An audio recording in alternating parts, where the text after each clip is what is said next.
আমরা মন্ত্রী, minister, MP, রাষ্ট্রপতি, প্রধানমন্ত্রী, প্রধান উপদেষ্টা, পুলিশের আইজি, র্যাবের প্রধান, সেনাবাহিনীর প্রধান, এলাকার কাউন্সিলর, ঠিক কিনা কথা বলেন না? যেমন বলে তেমন চলি, সাহস করতে পারি না চোখে চোখে চোখ রেখে না বলতে, ঠিক কিনা বলেন? অথচ কেউ থাকবে না, কেউ থাকবে না, কেউ থাকবে না, সবাই কবরের উপরে। কথা বলেন না, ঠিক কিনা জোরে বলেন? আপনার বাবা মা কবরের উপরে, আপনার সন্তান কবরের উপরে, আপনার পরিবার কবরের উপরে, আপনার বন্ধু কবরের উপরে, আপনার বিল্ডিং কবরের উপরে, আপনার ব্যাংকের জমানো টাকা কবরের উপরে, আপনার সুন্দর বাড়ি কবরের উপরে, আর কবরের ভেতরে যিনি, তার নাম মুহাম্মদুর রাসূলুল্লাহ সাল্লাল্লাহু আলাইহি ওয়াসাল্লাম। জোরে বলেন সুবহানাল্লাহ। ইয়া রাসূলুল্লাহ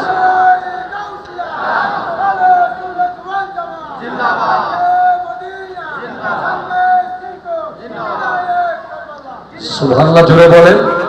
সেজন্য শায়ের বড় সুন্দর করে বলে, আমি নবীজির পাগল, আমি মদিনার পাগল, আমি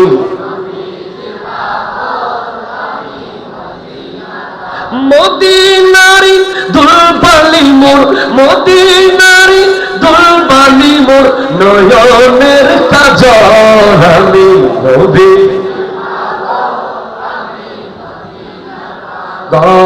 আমি নবীজির পাগল, মদিনার পাগল, আমার জিকির নবী নবী, দুই চোখে মদিনার ছবি, দুই চোখে মদিনার ছবি, আমার জিকির নবী নবী, দুই চোখে মদিনার ছবি, নবীর প্রেমে দিতে রাজি জীবনের সকল, আমি নবী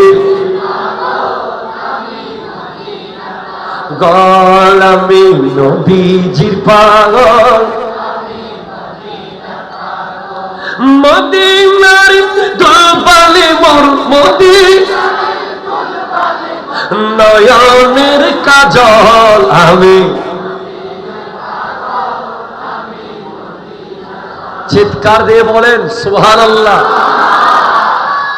তাহলে আল্লাহকে পেতে হলে নবীজিকে ভালোবাসতে হবে, নবীজির পথে চলতে হবে, নবীজির আনুগত্য করতে হবে।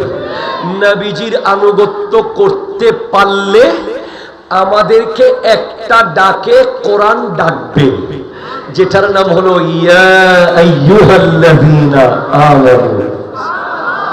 এতক্ষণ আল্লাহ বলেছেন আম ভাবে সবাইকে, কুল ইন কুনতুম তুহিব্বুনাল্লাহ ফাত্তাবিউনি, সবার জন্য, কুল আতিউল্লাহ ওয়া রাসূলা, সবার জন্য। যখন এই দুইটা রিকোয়ারমেন্ট আপনি ফিল আপ করেছেন, এখন সূরা নিসার মধ্যে গিয়ে আল্লাহ বলছেন ইয়া আইয়ুহাল্লাযীনা আমানু। আরো জোরে বলে না সুবহানাল্লাহ বলে। ও ঈমানদার, ও আতিউল্লাহ ওয়া আতিউর রাসূলা ওয়া উলিল আমরি মিনকুম।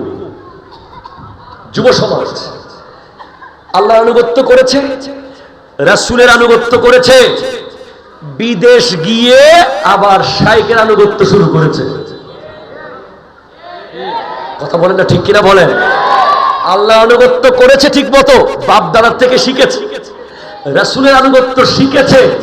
হঠাৎ ফেসবুকে এক বক্তার বক্তব্য শুনে নতুন আনুগত্য শুরু করেছে, ঠিক কিনা? এজন্য আল্লাহ একটা শব্দ অ্যাড করে দিয়েছেন, ওয়া উলিল আমরি মিনকুম। উলিল আমর কারা? ইমাম আবু হানিফা রাহমাতুল্লাহ আলাইহি, ইমাম শাফিঈ রাহমাতুল্লাহ আলাইহি, ইমাম আহমদ ইবনে হাম্বল, ইমাম মালিক, এভাবে করে উলিল আমর কারা? যারা প্রত্যেক 100 বছরের মাথায় মাথায় পৃথিবীতে আল্লাহর পক্ষ থেকে আসে, নবীজি যাদেরকে সিল মেরে দুনিয়ার মানুষকে হিদায়াতের জন্য পাঠায়, রাস্তা দেখানোর জন্য পাঠায়। হাদিস বলছে ইন্নাল্লাহা ইয়াবআসু লিহাদিহিল উম্মতি আলা রাসি কুল্লি মিয়াতি সানাতিন মান ইউজাদ্দিদু লাহা দীনহা।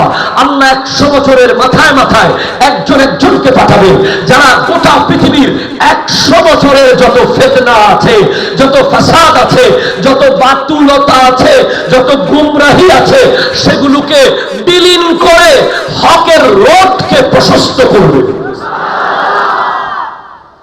বলেন তারা কারা? তাদের মধ্যে আছে 61 হিজরিতে যখন এজিদি ফিতনা, কথা বলেন না ঠিক কিনা, যখন এজিদ মনোমনের অনুসারীরা আহলে বাইত রাসূলের বিরুদ্ধে বলা শুরু করেছে, তখন আবির্ভূত হয়েছেন গোটা পৃথিবীর আইডল হিসেবে, যার নাম হযরতে ওমর ইবনে আব্দুল আজিজ। 100 বছর চলেছে, দ্বিতীয় 100 বছরের মাথায় আবার ফিতনা এসেছে, আবার আরেকজন এসেছেন রিফর্মার, ইমাম আহমদ ইবনে হাম্বল। আবার ফিতনা হয়েছে, তৃতীয় 100 বছরের মাথায় আবার ফিতনা দমন করার জন্য এসেছেন ইমাম নাসাই। আবার ফিতনা হয়েছে, এসেছেন ইমাম বাইহাকি। আবার ফিতনা হয়েছে, এসেছেন ইমাম গাজালি। আবার ফিতনা হয়েছে, 6ষ্ঠ শতাব্দীতে এসেছেন ইমাম ফখরুদ্দিন রাজি এবং গৌসুল আজম আব্দুল কাদের জিলানী। আরো জোরে, এই জায়গায় থামতে হবে আমাকে। যুবকদের কথা তো, যুবক আপনি মিথ্যা বলেন।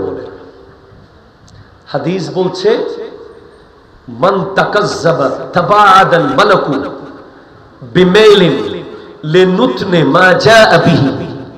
যখন কেউ মিথ্যা কথা বলে, ফেরেশতা তার পাশ থেকে 1 কিলোমিটার 1 মাইল দূরে চলে যায়।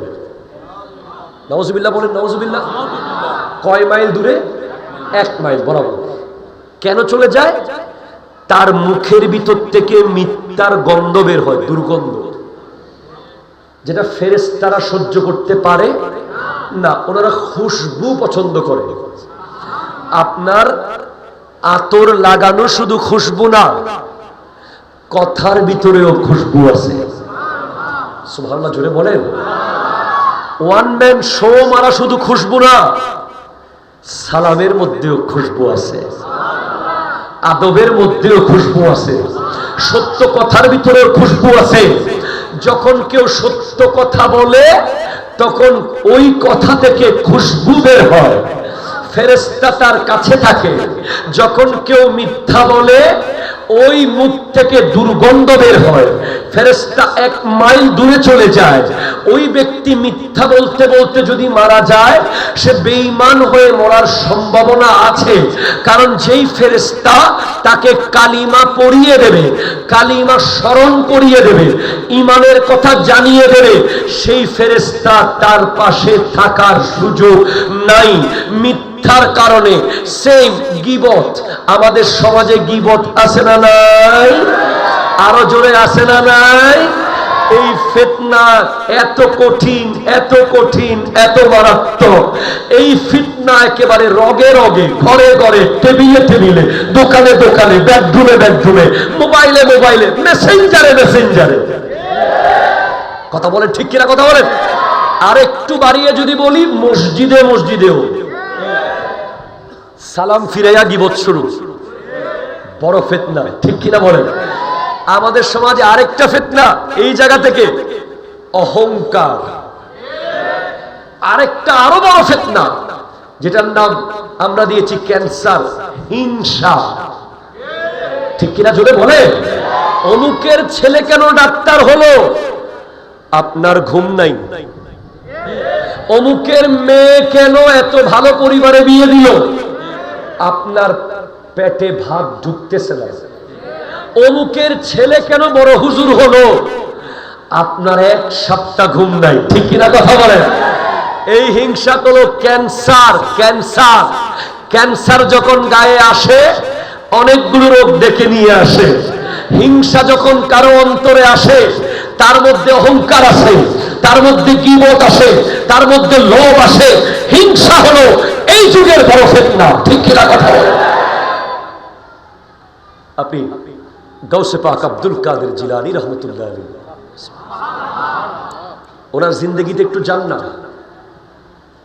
বাল্যকালে একটা সত্য বলে গোটা জাহাজের ডাকাতগুলোকে অলি বানিয়ে ফেলেছেন। একটা সত্য কথা, কি পাওয়ার! সুবহানাল্লাহ বলেন। গোটা জাহাজে যত অলি ছিল, ডাকাত ছিল, সব কি হয়ে গেছে? অলি। বলে বাবা তুমি তো না বললেও পারতে, এখানে যে টাকা আছে। বলে দিলে কেন? বলে এজন্য বলে দিয়েছি, আমার মা বলেছে কোনদিন যেন মিথ্যা কথা না বলি। মায়ের কথা রেখেছেন।